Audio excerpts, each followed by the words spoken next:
Welcome back. You're here with Crystal Tottenham, that is I. Here on, well, this is my 26th of February video, but it's very early hours of the morning of the 27th, if I'm being honest. I'm showing up anyway. I want to talk about stories today. I want to talk about how stories help us make sense of the world and our lives. You know, whether it's a story of real people that you actually know or that you know of, or it's a fictional story, doesn't actually matter. The point is, if you can really, truly sit with a story, like feel a story, resonate with the story, it's such a deep connecting point. That's what I love about fiction, is that you get to hear the holistic, not always, depends on the narrative point of view, but frequently you get to hear the holistic ins and outs of what's going on in all facets of somebody's life. And I especially love the ones, I'm talking romance here. I love the ones where they show both perspectives. You just see the nuances of how someone's brain's working, how their beliefs are formed, have been formed, what's holding them back within those beliefs. You're often internally shouting at the characters to say, well, just do this and this person will meet you there, but you just don't believe that that's possible. Why don't you just do this and then suddenly it'll all be happy and tra-la-la, rainbows and butterflies and all that. And if it's a romance book, they'll probably get there anyway. But it's just so fascinating to understand all the ins and outs and what's going on. And you don't, in real life, when you hear someone's passed on story, often get all that intel. Sometimes it's not appropriate for the people, the characters, let's call them, to share that info, or it's not wise for them to share that info within their own life because they don't want to open it up to too much interpretation and thus opinions that are actually nothing to do with what's important with whatever decisions they're going to make with their own story, if that makes sense. And I just think, it's crazy that it's taken me until recently in my life. I did come to this realization in the past couple of years, just like why I feel so deeply about stories, why I love stories so much, and I have since I was a kid. It's because you get to see the holistic point of view in many stories. Again, not every story, but you get to see what's truly going on for someone and, their challenges but their strong suits, the things that they don't see about themselves necessarily, but hopefully by the end of the story they have overcome and seen something about themselves, and they're open to something they weren't at the start. And I think there's such a beauty in seeing someone through that, even if they are a fictional character. This is why we get so connected, because we don't often hear that intimate of knowledge of someone's own story as we do when we are with the narrator in a fiction novel, And there's such a beauty to that. It's a really cool thing. And that's partially why I love stories so much. It hooks me because it's like you feel like you almost are in the story with you, especially like if you're reading a novel. but you can also get pulled into it with film and TV as well. The reason that I felt called to talk about this today, what came up for me, is because part 2 of season 4 of Bridgerton just came out today, and it isn't. That's why I'm also up so late. It is 1:58 a.m.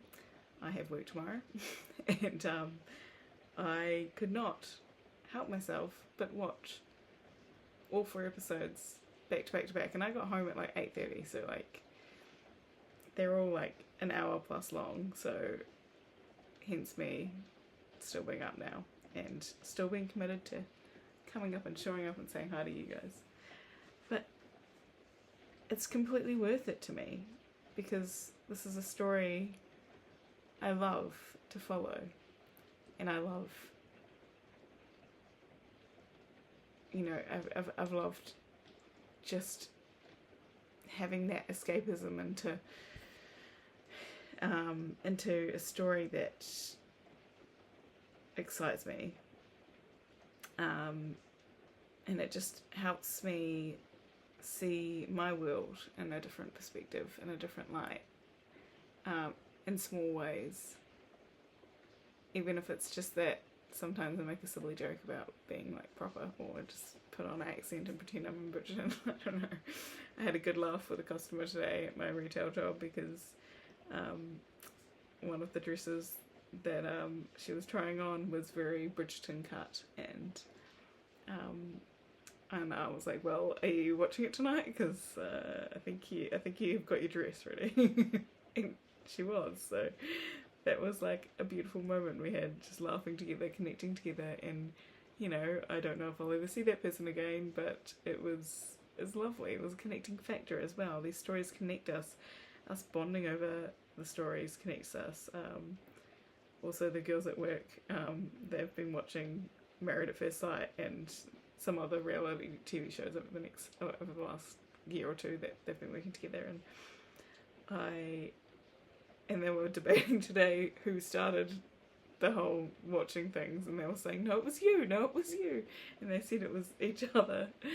I mean, maybe there was another person involved, I think that might be the case, but they started watching it because of each other, because they wanted something to gossip about at work, basically. And yeah, stories connect us, man. It's so cool.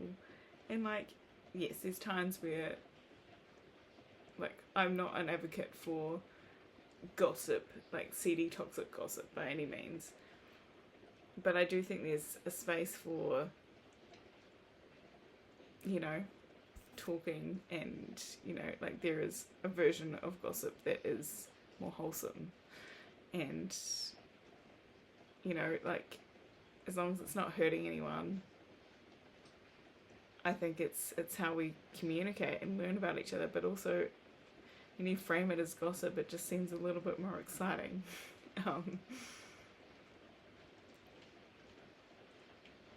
I just love stories, yeah. And that's honestly why I got into film and TV.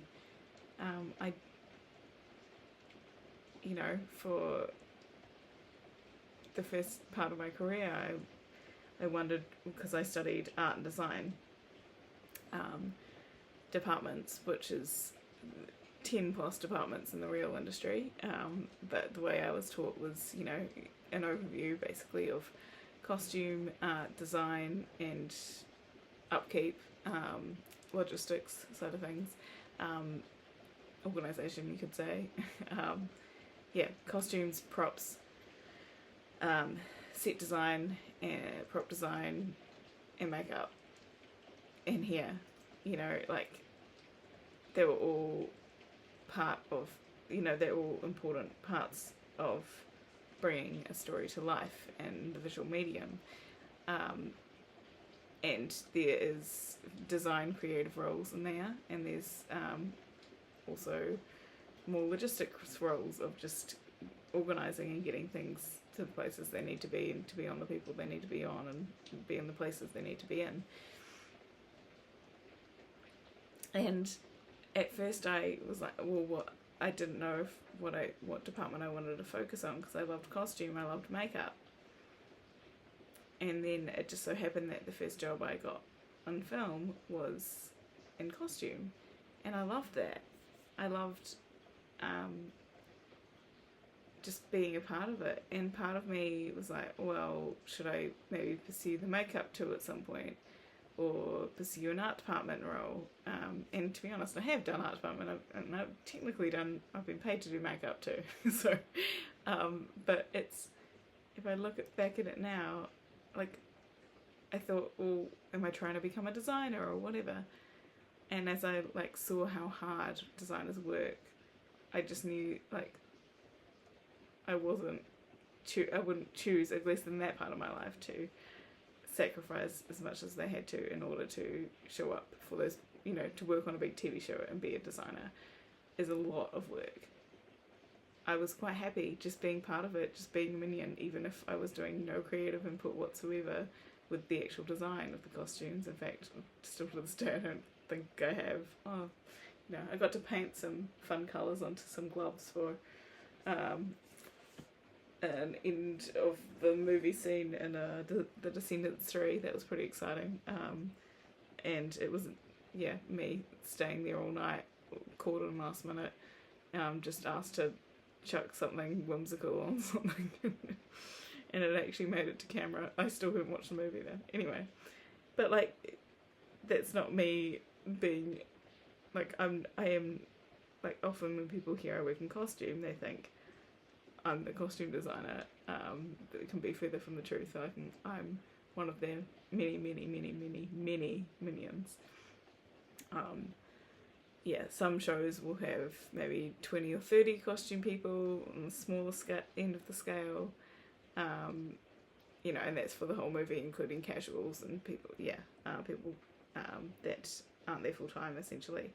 And some will have, like, when I worked on a big TV series in New Zealand, fantasy, in 2020, there was like at least 150 people I counted being in the costume department, just in the time frame that I was there. It might have been 2020 and 2021, so it was over a couple of years. So there was people that came and gone and didn't necessarily work full time in that, but yeah, it's wild. And I just got to the point where I realised I was just happy to be part of it. I just wanted to be part of the storytelling, the world creating. And as much as I love doing arty things and designing and making things, like, I just wanted to help tell the story. I wanted to see how that all worked together. That was the story for me, for my life, was getting to be part of those fantastical lands, but also getting to, go to work and walk through fantastical lands sometimes. And not every job I was in set in a fantastical land. Someone was, probably set in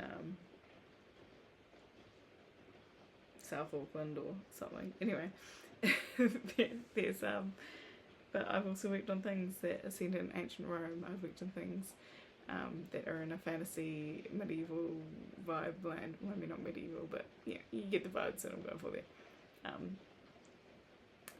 I've worked on science fiction sets that still blows my mind that I got to work on there. Some of the biggest franchises in the world I've worked on, and I got to walk through those sets and dress people up in these story-like costumes, and that really helped illustrate that story. And I think I'm digressing a bit from my original point, but my point is that we see our life through the stories that we read and watch and learn and digest in whatever way, and it helps us make sense of the world. Like, I know for me, I grew up reading stories and believing the world must have magic to it, and being able to work at creating the magic in these stories for a fictional visual medium is how I kind of made that magic in my own life, or got to cultivate that magic in my own life. And also sometimes you're going through something hard and you're just like, oh, like you're trying to go through the day and you're trying to feed yourself and you're trying to go to work and you're trying to keep up your social life and whatever is going on, and it all feels just like a lot and heavy. And sometimes you just sit down and you put on a movie or a TV show, and maybe it's just the right one that hits you at the right time. And this doesn't always happen. Sometimes we watch some duds, don't get me wrong, or you watch them in the wrong mood. But the times that it hits you and you sit down and you watch something that is just what you needed in that moment, and you get whisked away in the story, and you see small ways the characters resemble things going on in your own life or people that you know around you, and you just feel seen through,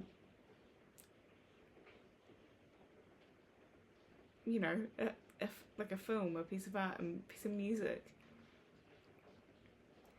that, the creators might never know how seen you felt in those moments. But you got to feel that. And maybe you send that love back, and maybe you might meet some of the cast and crew one day and you get to attempt to explain what it meant to you. But more importantly, like, I love it when you are actually watching it with someone that you know and love, and you get to bond over it. Like, I've been doing that with my sister, and I actually have to decondense on Bridgerton now. I will do that in the morning, but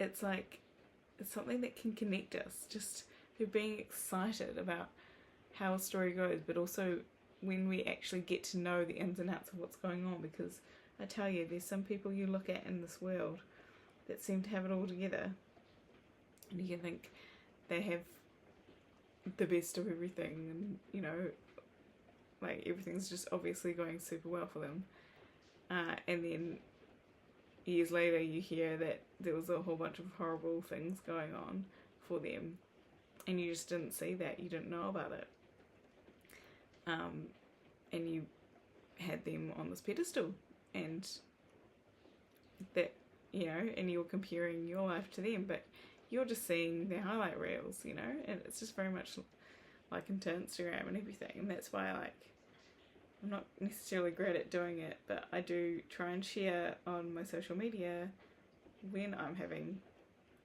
a hard day or hard moment, some hard emotions, because we need to see that and witness that in each other, because that's actually such a connecting factor too. When you sit with someone in the depths of their grief, even if there's not much you can say or do, just being there with someone is so connecting.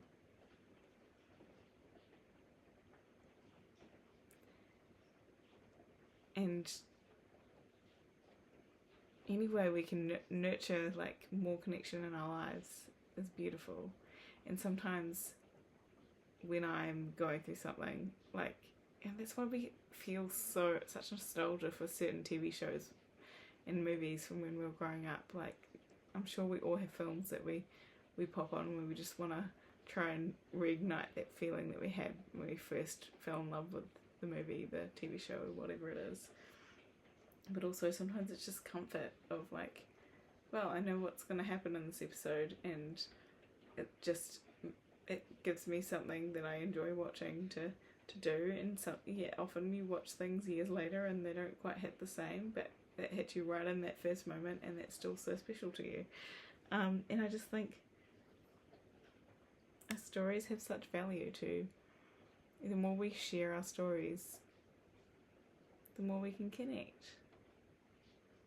And even if we're not sharing our own personal stories, we're just sharing stories that are out there in the world, maybe solely for entertainment purposes, and we're connecting over our love of those stories, it's a beautiful thing. And if it helps you, if there's a character that resonates with you and something you're going through and you're struggling through right now, It is the most beautiful thing to feel that seen by something, even if it's fictional. To just like see that, I'm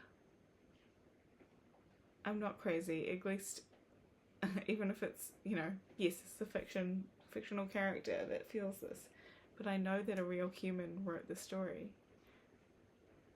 And I know that that human understands the feelings that they're writing about, or they do if they're a good writer.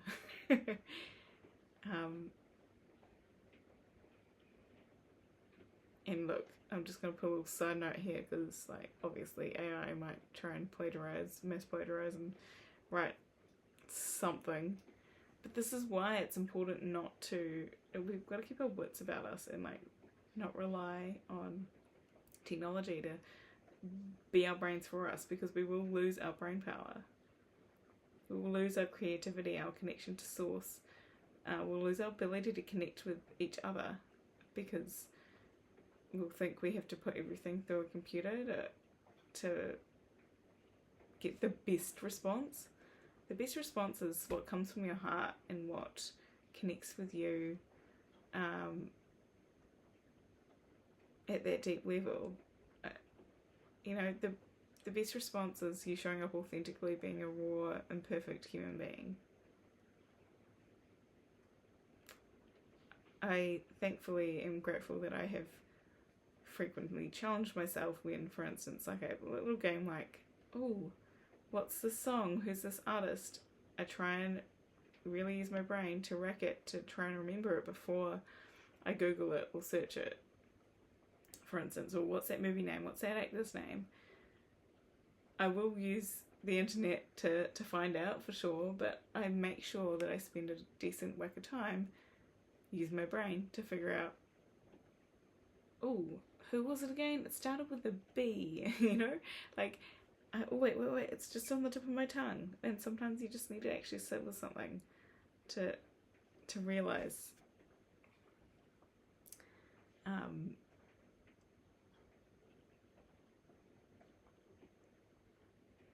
that the information is in your brain. Like, or how often do you sit with something saying, oh, I can't remember what it was, I'll remember in a minute, I'll let you know, and then you kind of go off and do another task, and then suddenly it just comes to you, and then you're like, why didn't I think of that before? And there is, such a beauty to us being able to share stories and then like see another human being, fictional or not, at such a deep level. And it has such a way to move the world and change the world for better. And I know writers aren't always doing that, they're just telling a story, and sometimes it's a kind of a toxic story, but that's a conversation for another day. My point today is stories connect us, they join us, they help us see the world from a new perspective, and that's a beautiful thing. Okay, I will leave it there for tonight. See you tomorrow.